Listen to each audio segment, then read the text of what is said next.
everybody, this is Dr. Lisa Thomas. I am so looking forward to working with you this semester in Nursing 732, Healthcare Economics. I wanted to create this video just to spend a little bit of time to introduce you first to myself a little bit, and then to spend some time really digging around and poking around on the web campus site so that when you get going, you'll know exactly where to look, where to find things, so that you can be ready to hit the ground running. So just a little bit more about me, kind of where I come from, kind of what my background is.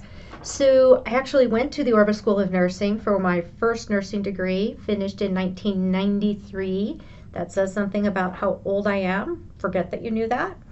In any case, did that, went on in my career, worked in a kind of a variety of settings and found that I loved education. In the meantime, I had also become involved with the Nevada Nurses Association and working as their health policy administrator, doing a lot of their lobbying. I also found that I loved health policy. I think that makes me awfully weird, I've been told. But in any case, I love health policy. I'm what they call a policy wonk. And healthcare economics is really just an opposite side of that healthcare policy coin. So I love teaching this course as well because it really brings a different perspective to policy issues and policy questions. So in any way, backing up, I came back to the University of Nevada, Reno and completed my master's degree in nursing education in 2003, and then decided I really wanted to go on for a PhD. And the story of that is actually kind of interesting. When I was in my master's program, I thought, there's no way I can get a doctorate. That's not going to be possible. One of my master's faculty actually said to me, you really should get a PhD. And I was like, no, Mario, you're crazy. In any case, here we are. I applied to the University of California, San Francisco, primarily because they had a PhD program that the degree was in nursing, which was important to me, but the specialty emphasis was in health policy. I've been at the Orba School of Nursing now since 2005, so we're going on 15 years, which is slightly terrifying. In any case, I love what I do. I still love what I do every day. I look forward to working with all of you this semester. And so with that, we're just going to dig right into the Web Campus Canvas course and poke around, do some digging around, and we will get you all ready to go. Okay, everybody, here we are. We are on the main course landing page for Nursing 732, Economics of Healthcare Delivery. I've tried to set this up in a way that it's very easy for you to navigate, easy to find what you need to find in the course.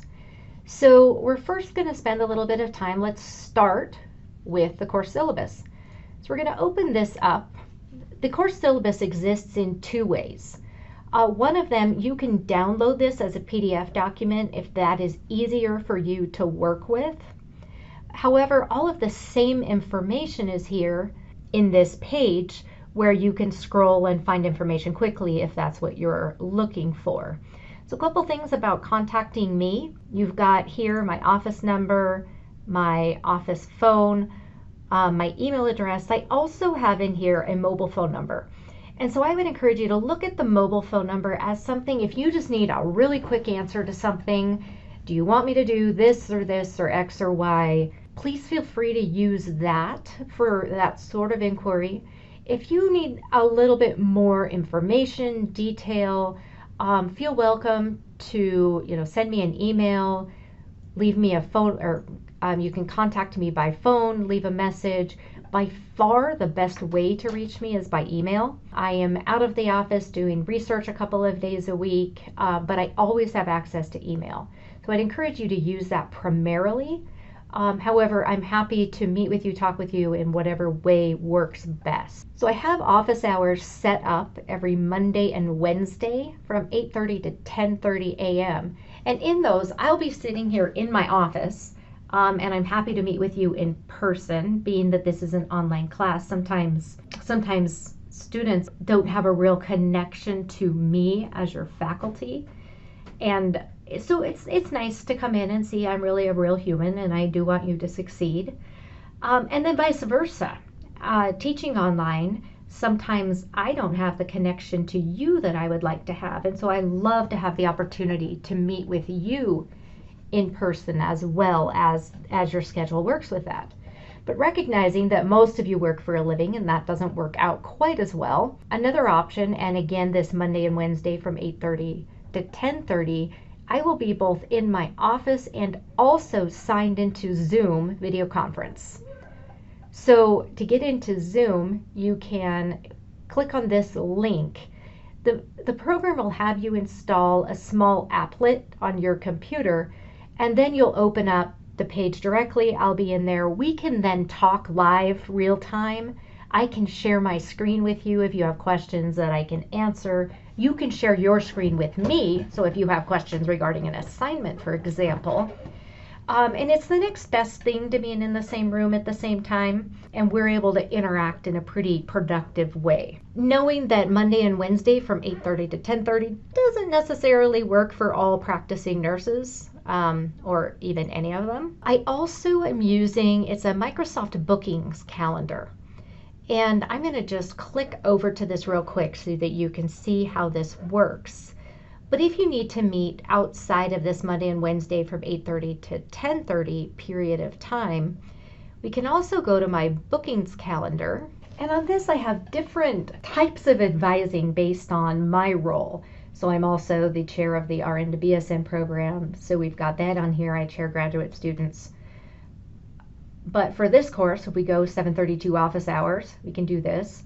And then you will see on here what my availability is to schedule an appointment. So we can look kind of at any of these days. This synchronizes with my office calendar also. So at any time, if you want to meet, you can just go on here, select the time. This is going to have you put in your name, some brief information, and then let me know kind of what you'd like to discuss, what works. And then let me know if you want to meet in person or by Zoom video conference. And then from here, you'll click book.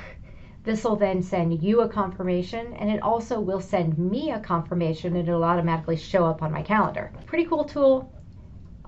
Feel free to use it to get together. And again, I can meet with you either in person or video conference via Zoom. I look forward to meeting with you as you need. A little bit about student learning outcomes. I'm not going to read them to you. You can look at them, kind of get a sense, and then I'm going to come back to them shortly in terms of how they interrelate with the content of the course. A little bit about course requirements. Most of this course, actually all of this course, is delivered asynchronously, which means you do your work when it works best for you, and your peers will do their work also when it works best in their life. I'm available to help you as you need.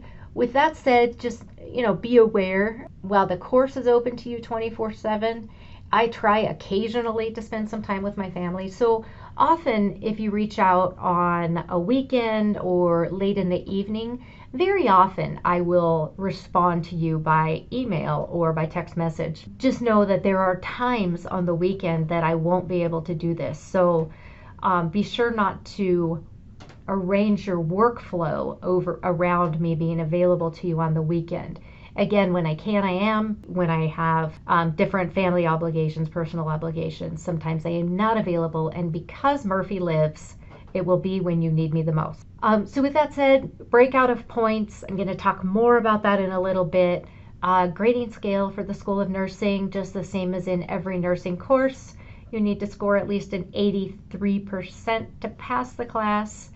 My goal is that if you are in jeopardy of falling below that 83%, you and I will have been in very frequent conversation in advance of that. So that should never actually come as a surprise. About grading rubrics, I can't overstate enough.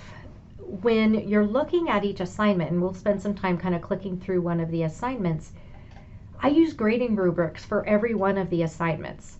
And so when you're looking at an assignment, the grading rubric specifically tells you what it needs to be addressed in that paper or in that assignment, where the areas of emphasis are. And so be sure when you submit an assignment that the areas on the scoring rubric are actually present in your submission. It makes me feel awful when students send in an assignment and they've missed a whole chunk of content, and so therefore their score doesn't reflect how much work they actually put into it because there's a large section missing.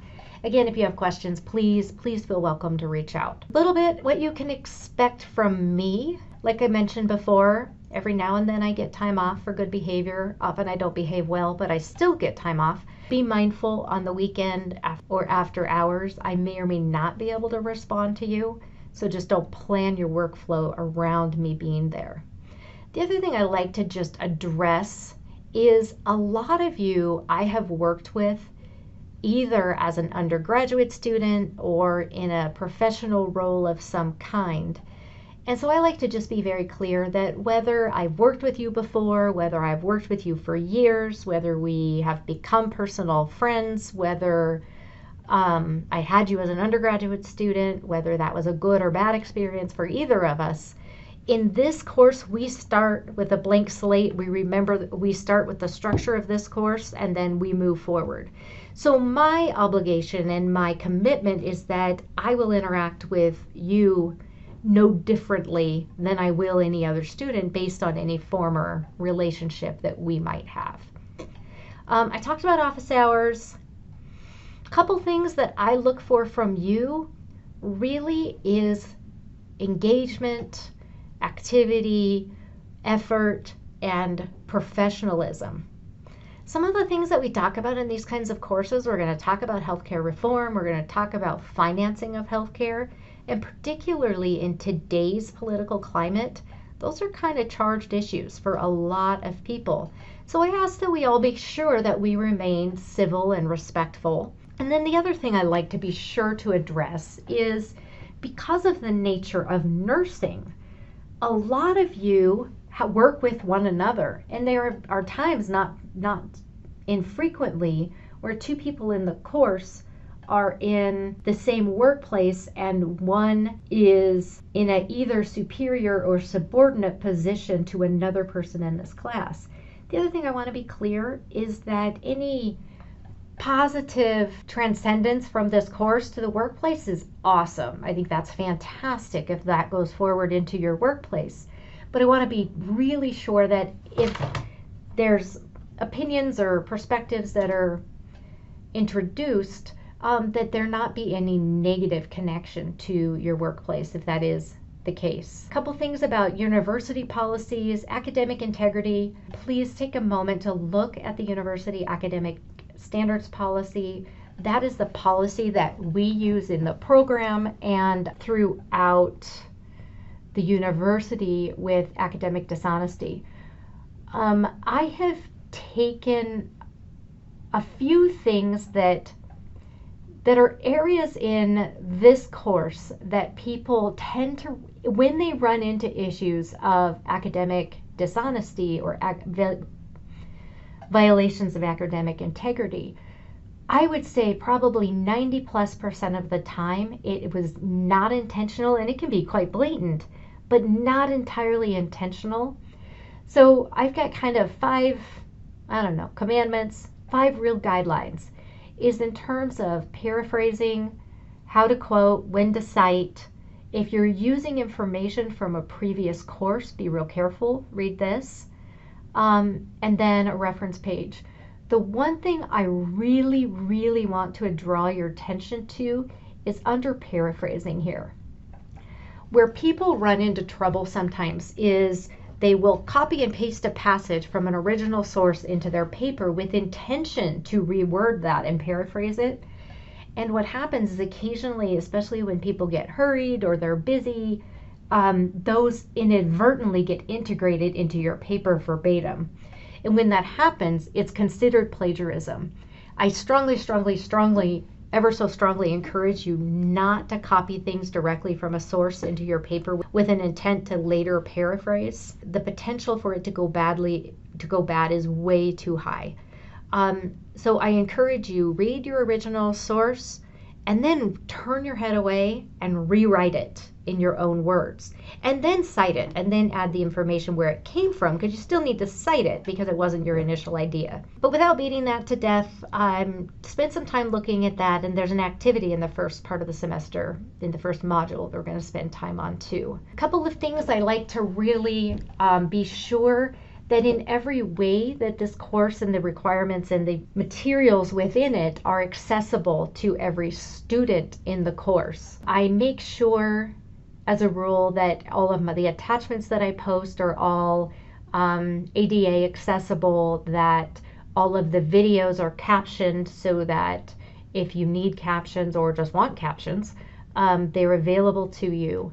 However, if I have missed anything, please let me know, and I will get that remedied as soon as I possibly can. And so if you find that there's a video that either isn't captioned, or you can't get the captions to work, or if you are using a screen reader and you're having trouble, please reach out and let me know so that I can fix that.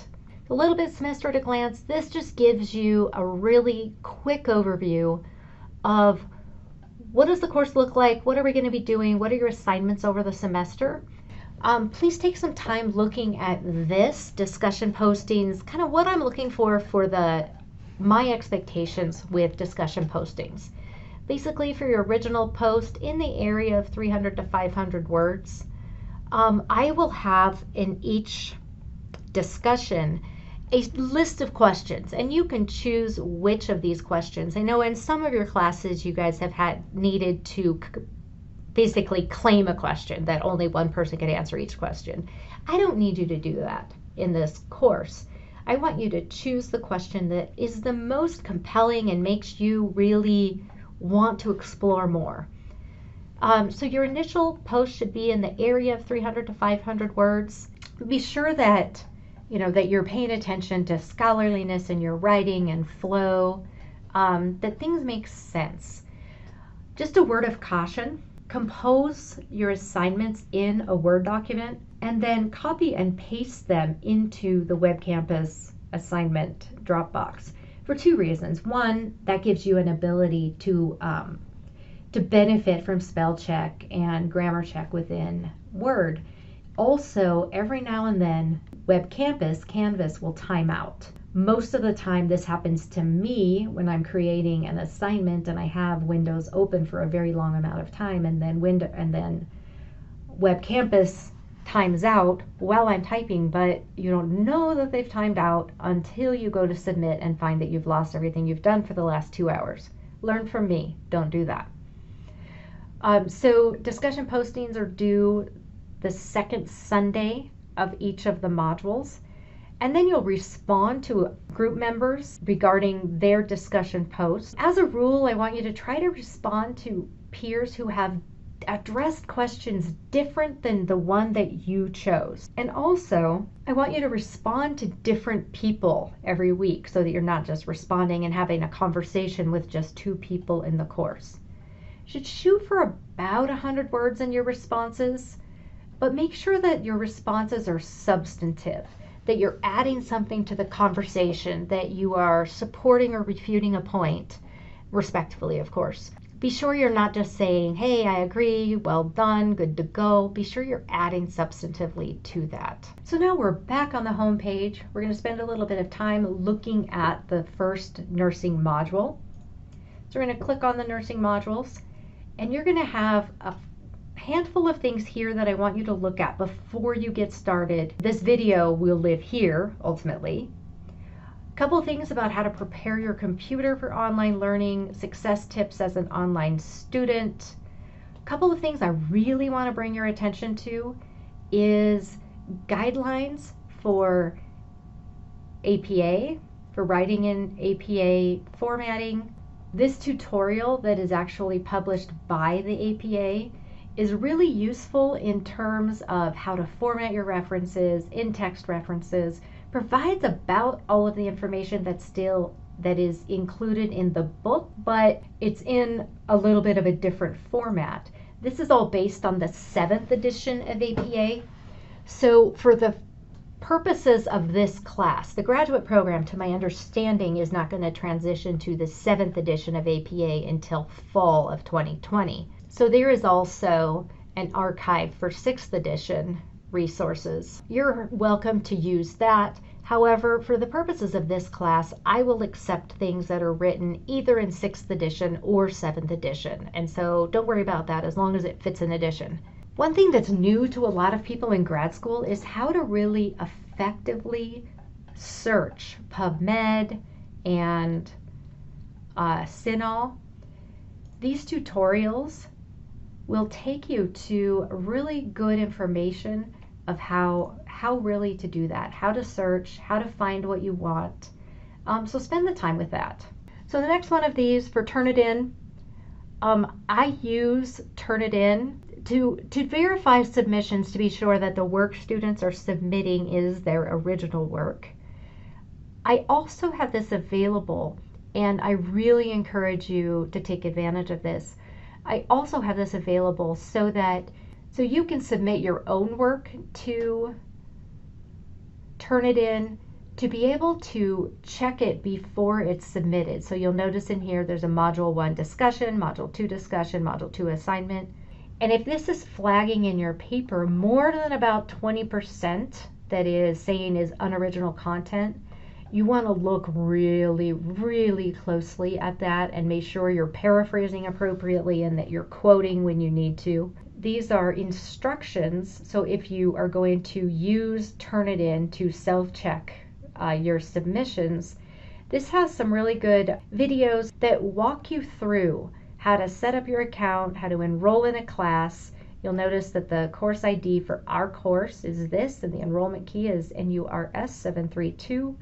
Tells you about how to view the similarity report, how to interpret it. Take some time with this. I really encourage you to use it. And then I talked about this in the syllabus, but I included a link here also to be able to make an appointment with me using my bookings tool. If you'd like to get together, this just has it linked directly in the course so you can do it without having to click out, find the syllabus, click around. So again, here, let's say Nursing 732, and you'll find that I have availability on the 22nd, and I have availability at 11 o'clock. You can go ahead and just schedule that, and I will look forward to seeing you then. So now let's dig into the first module of the course. One thing I want you to do, and I've put it in this first module on purpose, and I mentioned before that I end up periodically with students who have submitted work that meets the definition of plagiarism, and I truly believe in the vast majority of those cases that plagiarism was unintentional. However, once it's there, I'm kind of in a place where I have to deal with it, I have to report it, I have to do all kinds of unsavory things that aren't pleasant for either of us. So I want you to spend the time to review this video on avoiding plagiarism. And this video kind of walks through what is plagiarism, I want to talk to you a little bit about and goes through some examples of things that are plagiarized and how to make them compliant. So I want you to spend some time with that. And then this module is set up very much like all of the subsequent modules would be. You've got the module, so when you click into here, it's going to tell you kind of learning objectives, what it is I'd like you to accomplish during this module. Most of these have some text that introduces the concepts, introduces the content. So this first module is very much about a lot of just basic concepts of economics, types of economic problems in healthcare, what are the things that we care about, and then for each of the modules, you will also have reading, and the readings are all connected through eReserve. So when you click on these, it's going to take you to the eReserve site. It's going to ask you to put in your net ID and your password. And then this will pull up this chapter for you that is assigned. So in any place in the course where there's a reading assignment, you can do exactly that same thing. We're going to log in, and then we've got this chapter that we need. I do this rather than have you buy a book because I use information from probably 5 different books, and I use like 3 chapters from this book, 2 chapters from another book, and then I use a fair number of just research articles. And information in health policy and healthcare economics changes so quickly that if I used one book, it would be completely irrelevant by the end of the course. And also, I haven't found a book that really addresses this in the way and in the degree that I would like to. For many of these, you'll also have a video to watch. There's some of the modules that have a couple of videos, but you can open up Welcome to Crash Course Economics. I'm Adrienne Hill. And I'm Jacob Clifford. And today we're going to talk about the economics of healthcare. Healthcare is different than some of the other markets we've talked about. If you're having a heart attack, you're not going to shop around for the hospital with the best prices. And a hospital emergency room isn't going to wait for your credit card to go through before they treat you. But we're getting ahead of ourselves. If you're Let's struggling get to get started. the captions to come up for you, be sure to just click this closed captions. You can toggle the captions on or off. For a lot of reasons. Okay, so then we get into this first assignment. The assignments for this first part of this course are pretty straightforward. First thing you're going to do, discussion post. Tell me a little bit about you. I like to know a little bit about you, kind of where are you coming from, where do you currently work, what do you see yourself doing after you graduate. The second thing I want you to do is go in here. I want you to acknowledge that you have read the syllabus, and please reach out if you have questions. And once your questions are answered, then I would like you to just complete this and let me know that you understand the syllabus, you understand what's required, and that your questions have been answered. Of course, feel welcome to ask questions throughout the whole semester. I just like to start out with us knowing that we're both on the same page. As we go in here, so to access assignments, you can click on any of the blue linked, and this will take you exactly to where this discussion is. One of the confusing things in Canvas is to actually add to a discussion. You'd think you'd have like an add button, but you don't. You're going to hit reply. And then when you hit reply, you can post your message and post reply. And then we're going to just get into this first assignment. The first assignment, and it's going to walk you through exactly what you want to do. You're going to choose one of these questions. You're going to respond to that in a discussion post, 300 to 500 words. When talking about the syllabus, I talked about making sure that your assignments are consistent with the rubric. So here's an example of this rubric. I would encourage you in most cases, if there are criteria here, to use these criteria as headers in your paper. This particular assignment looks really weird if you do have a section that says content, synthesis, and takes a stand. But I'll show you another example here shortly.